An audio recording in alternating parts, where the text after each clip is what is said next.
La sécheresse s'aggrave de jour en jour. Les Tunisiens connaissent un automne difficile en raison d'un important déficit pluviométrique. Les autorités ont eu recours à un système de quotas et ont commencé à couper l'eau quotidiennement sans prévenir les habitants. Cette femme au foyer raconte les détails de sa journée et sa souffrance quotidienne face à cette crise.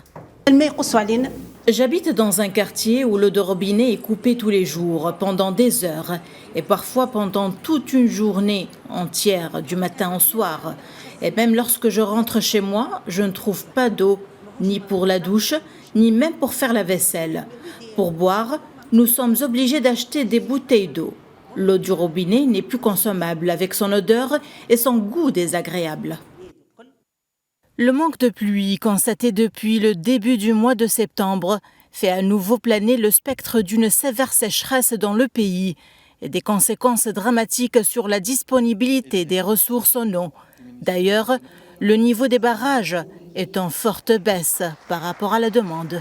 Ça fait 4 ans consécutifs qu'on vit cette sécheresse et ça fait 8 ans avec des pourcentages différents suivant les régions qu'on vit cette situation.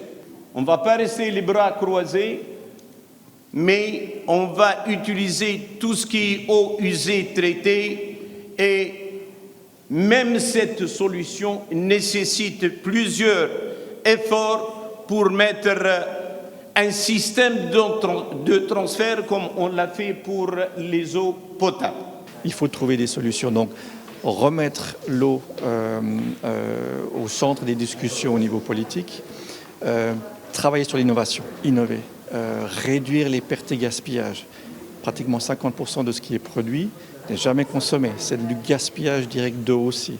Travailler sur l'amélioration des réseaux de distribution d'eau. On sait qu'il y a aussi beaucoup de pertes dans les réseaux de distribution. Donc faire tout ce qu'on peut pour utiliser l'eau disponible de la manière la plus efficace possible. Dessalement de l'eau de mer, épuration des eaux usées, rationalisation de la consommation nationale. La Tunisie doit trouver des alternatives fiables pour faire face à une crise de l'eau qui ne fera que s'accentuer. Le changement climatique et une mauvaise gestion hydrique sont responsables de cette situation, selon les experts.